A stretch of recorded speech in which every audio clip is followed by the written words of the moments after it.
तो जय बाबा की सभी को। आज हम आपको सुनाएंगे गोगा जी महाराज की महापुराण, जिसको सुनने या पढ़ने से आपके सारे कष्ट दूर हो जाते हैं। और 8वां अध्याय, गुरु गोरखनाथ के जन्म की कथा। मछेंद्रनाथ सूर्य भगवान से वर प्राप्त कर कुछ समय बाद बंगाल प्रांत की चंद्रगिरी नामक नगरी में जा पहुंचे। वहां सूर्य दयाल नामक पंडित रहता था। वह ईश्वर भक्त पंडित साधु संतों की सेवा तन मन धन से किया करता था। उसकी पत्नी का नाम सरस्वती था, जो सती, सुशील, सुंदर, पतिव्रता व बड़ी समझदार तो थी, पर थी निःसंतान। इस दुहक से दोनों पति पत्नी अति दुखी थे, फिर भी अपनी सामर्थ्य अनुसार साधु सेवा, दान वृत्ति और भगवत भजन नित्य प्रति करते थे। एक दिन उनकी भक्ति प्रभाव के कारण भगवान कृपा हुई और उनके घर पर योगी राज मछेंद्रनाथ बगल में मृगछाला, बाएं हाथ में चिमटा दबाए, दाहिने हाथ में भिक्षा पात्र लिए अलखल्क करते आ पहुंचे। जब पतिव्रता नारी सत्यवती ने घर के भीतर से संत का अलखल्क उच्चारण सुना तो एक पात्र में अन्न भरकर अपने द्वार पर आ पहुंची। वहां उसने मछेंद्रनाथ योगी को द्वार पर खड़े देखा, जिनके मुख पर चंद्रमा के समान तेज झलक रहा था। पतिव्रता सत्यवती भिक्षा मछेंद्रनाथ के पात्र में डाल योगी का मुख निहार दर्शन करने लगी। योगी मछेंद्रनाथ को उसकी भावना समझते देर न लगी कि नारी संतान न होने के कारण अत्यंत दुखी है। फिर भी योगीराज मछेंद्रनाथ पूछने लगे, हे माता, तुम किस दुख से दुखी हो? मुझे बताने की कृपा करो। सत्यवती बोली, महात्मा जी, वैसे तो आप संतों की कृपा से मुझे किसी प्रकार का दुख नहीं है, परंतु मेरे निसंतान होने के कारण सब लोग मुझे बाँझ कहते हैं। इसी दुख से मैं दुखी रहती हूँ। अगर आप संतों की कृपा से मुझे एक पुत्र की प्राप्ति हो जाए तो मैं पूर्ण रूप से सुखी हो जाऊंगी। योगी मछेंद्रनाथ पतिव्रता सत्यवती की निष्कपट वाणी सुनकर प्रसन्न हो गए और सरस्वती से हाथ आगे करने को कहा। सरस्वती के हाथ आगे करने पर उन्होंने अपनी झोली से भस्म निकालकर कहा, इस भस्म को ऋतु का स्नान नहाने के बाद खीर के साथ खा लेना।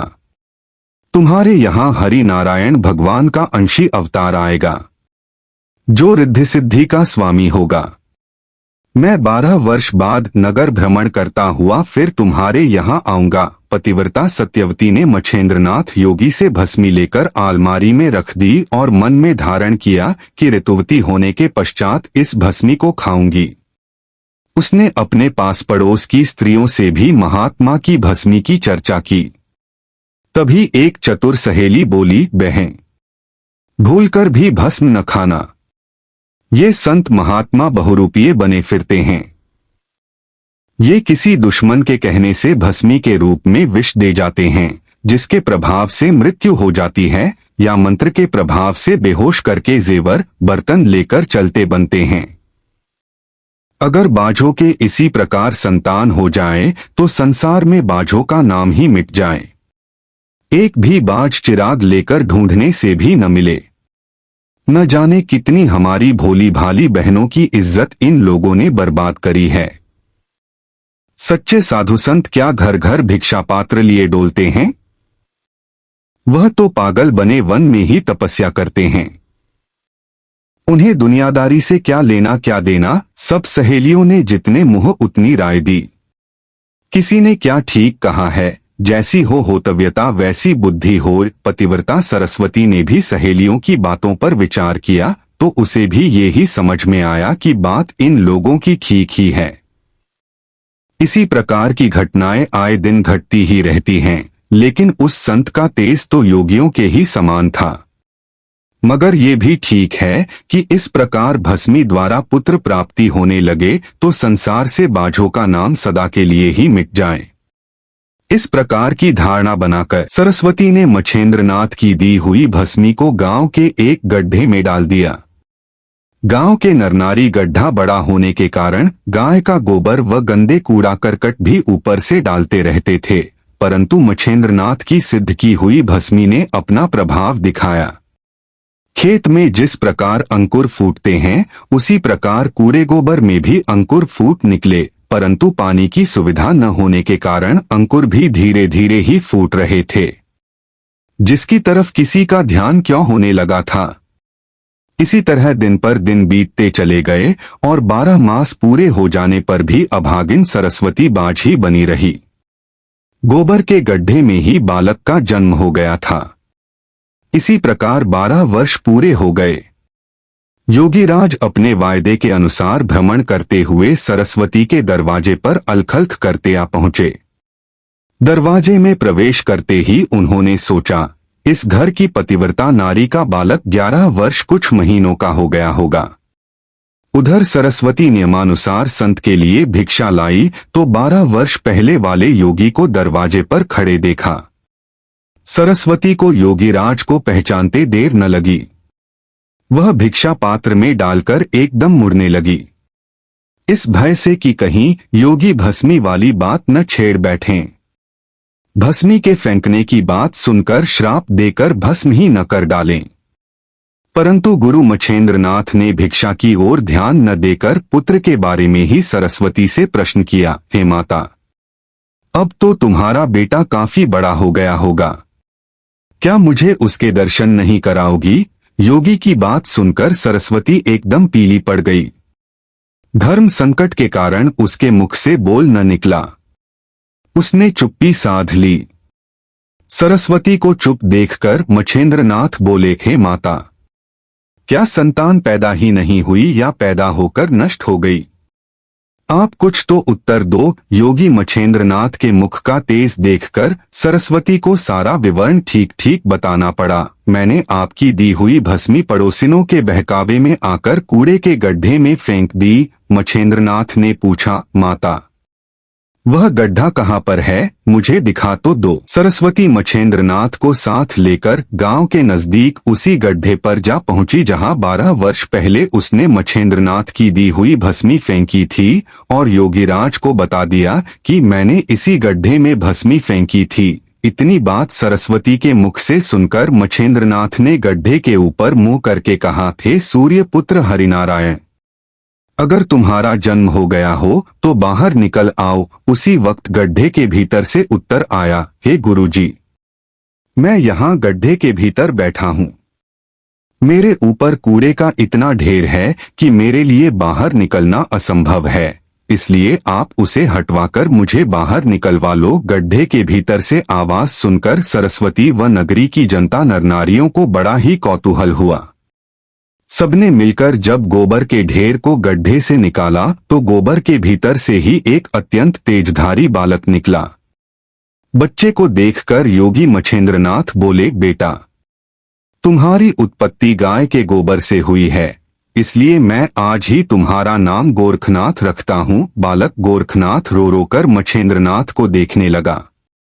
योगीराज बोले, बेटा, तुम सूर्य पुत्र हो, तुम्हारा यश सूर्य के समान ही पृथ्वी पर फैल जाएगा। ऐसे तेजस्वी बालक को देखकर सरस्वती के नेत्रों से मोती के समान नीर बरसने लगा। उसने योगी मच्छेंद्रनाथ की तरफ याचना की दृष्टि से देखा। मच्छेंद्रनाथ बोले, माता, अब कुछ नहीं हो सकता। जब विधाता ने तुम्हारे भाग्य में पुत्र सुख लिखा ही नहीं, तब किसी के किए उपाय से कुछ नहीं बन सकता। सबको कर्मानुसार भोग भोगना पड़ता है। अब तुम संतोष करो और प्रभु गुण गाओ, जिससे पूर्व के किए पापों से छुटकारा मिले। पुत्र ही कोई सुख प्राप्ति का जरिया नहीं है। पुत्र के कुपात्र निकल जाने पर जीवन पर्यंत कष्ट उठाना पड़ता है। इसी प्रकार योगी मच्छेंद्रनाथ सरस्वती को धीर बंधा उपदेश दे गोरखनाथ को साथ ले जाकर नाथ संप्रदाय में दाखिल कर दिया। कुछ दिन बाद मच्छेंद्रनाथ गोरखनाथ को अपने साथ ले तीर्थ यात्रा को चल पड़े। यह दोनों गुरुचेला दिन में सफर करते और रात्रि में किसी मठ मंदिर में ठहर जाते थे। ये लोग एक रात्रि से अधिक कहीं नहीं ठहरते थे। इसी प्रकार दोनों गुरु चेले उत्कल राज्य में जा निकले। गुरु मच्छेंद्रनाथ जी की अभिलाषा जगन्नाथ जी महाराज के दर्शनों की थी। वह राज्य के बाहर ही एक जीर्णशीर्ण मंदिर में जा विराजे। वह स्थान कनकगिरी के नाम से मशहूर था। गुरु मच्छेंद्रनाथ अपने चेले की गुरु भक्ति देखना चाहते थे। रास्ते में उन्हें कोई उचित अवसर नहीं मिला। यहाँ उचित अवसर समझ बोले, बेटा मुझे बड़ी भूख लगी है, परंतु इसका कारण क्या है समझ में नहीं आता। परंतु भूख को बुझाना बहुत आवश्यक है। अपने गुरु मच्छेंद्रनाथ की बात सुन गोरखनाथ बोले, आप आज्ञा करें, मुझे क्या करना चाहिए। अपने चेले की बात सुनकर गुरु मच्छेंद्रनाथ बोले, बेटा नगर में जाकर भिक्षा मांगकर लाना ही भूख बुझाने का सरल उपाय है। गोरखनाथ अपने गुरु की आज्ञा को सुन भिक्षा पात्र हाथ में लेकर भिक्षा मांगने चल दिए, परंतु घर घर अलख जगाने पर भी बस्ती में उन्हें कहीं भिक्षा नहीं मिली।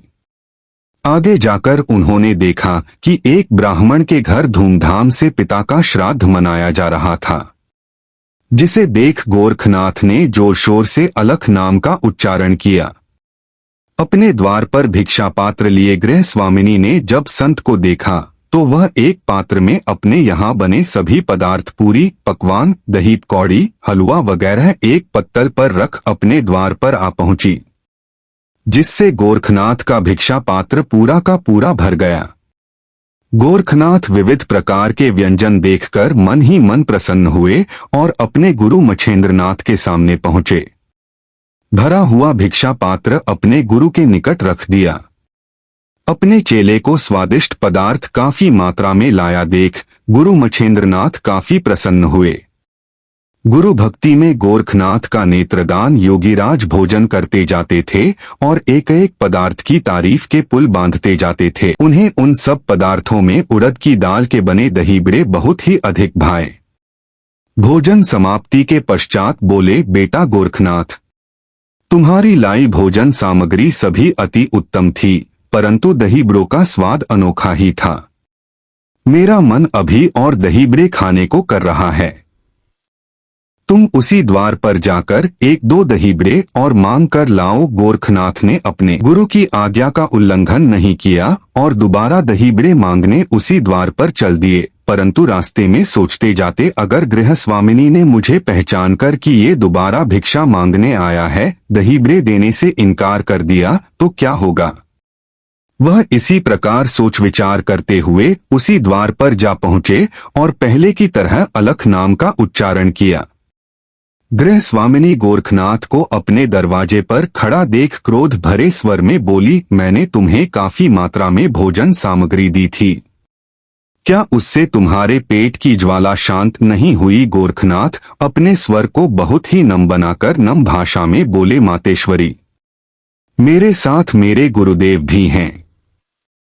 मैंने आपसे मिली सारी सामग्री अपने गुरुदेव के निकट ले जाकर रख दी, जो उन्होंने बड़े प्रेम पूर्वक खाई। अभी उनकी इच्छा एक दो दही बड़े खाने की और रह गई है, इसलिए मुझे आपके दरवाजे पर दोबारा आना पड़ा है। गोरखनाथ की नम वार्ता सुनकर गृह स्वामिनी बोली, मुझे तो तू ही पेट नजर आ रहा है। तेरी ही जीभ दही बड़े खाने को लपलपा गुरु के नाम को व्यर्थ ही झूठा बदनाम कर रही है।